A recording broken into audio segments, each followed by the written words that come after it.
वहीं यूक्रेन में जारी जंग के बीच रूस ने एक अपने मास्टर प्लान को जमीन पर उतार दिया। उसने चीन तक एक पुल तैयार कर लिया जिस पर दोनों देशों से ट्रकों का आना जाना शुरू हो गया,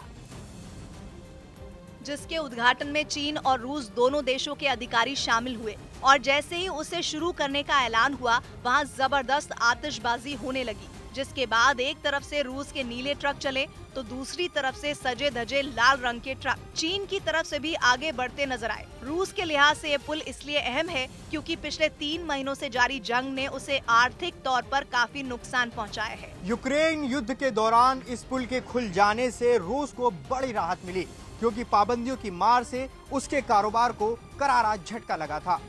रूस के सरकारी न्यूज चैनल की एक रिपोर्ट के मुताबिक ये पुल उसके देश के लिए सौगात साबित होगा, जिसकी शुरुआत से पहले ही करीब 1 बिलियन रूबल यानी भारतीय रुपयों के हिसाब से करीब 2000 करोड़ रुपए के सौदे दोनों देशों के बीच हो चुके हैं। इस पुल के उद्घाटन के दौरान दोनों देशों के कई लोग भी वहां मौजूद रहे, जिन्होंने इस ऐतिहासिक पल को अपने कैमरे में रिकॉर्ड भी किया। इस बीच चीन से बढ़ती दुश्मनी की गाज अमेरिका की 3 कंपनियों पर गिरी। इन तीनों कंपनियों ने चीन को रॉकेट तकनीक लीक की थी, जिसके बाद बाइडेन सरकार ने तीनों पर प्रतिबंध लगा दिए।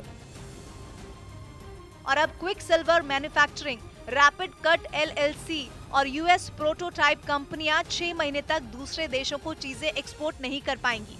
ये सजा किसी कंपनी के खिलाफ अमेरिका की बड़ी कार्रवाई में एक है। ये तीनों कंपनियां 3D प्रिंटिंग सर्विस देती हैं और जांच में पाया गया कि तीनों कंपनियों ने गैर कानूनी तरीके से चीन को सैटेलाइट, रॉकेट और डिफेंस तकनीक एक्सपोर्ट की थी। हुआ ये था कि अमेरिकी क्लाइंट्स ने रॉकेट और सैटेलाइट के ब्लूप्रिंट और टेक्निकल ड्राइंग इन कंपनियों को भेजे, लेकिन इन कंपनियों ने उन्हें 3D प्रिंट कराने के लिए चीन की कंपनियों को भेज दिया है। माना जा रहा है कि पैसा बचाने के लिए ऐसा किया गया, लेकिन इसके लिए अमेरिका की सरकार से मंजूरी लेनी होती है, लेकिन तीनों ही कंपनियों ने ऐसा नहीं किया।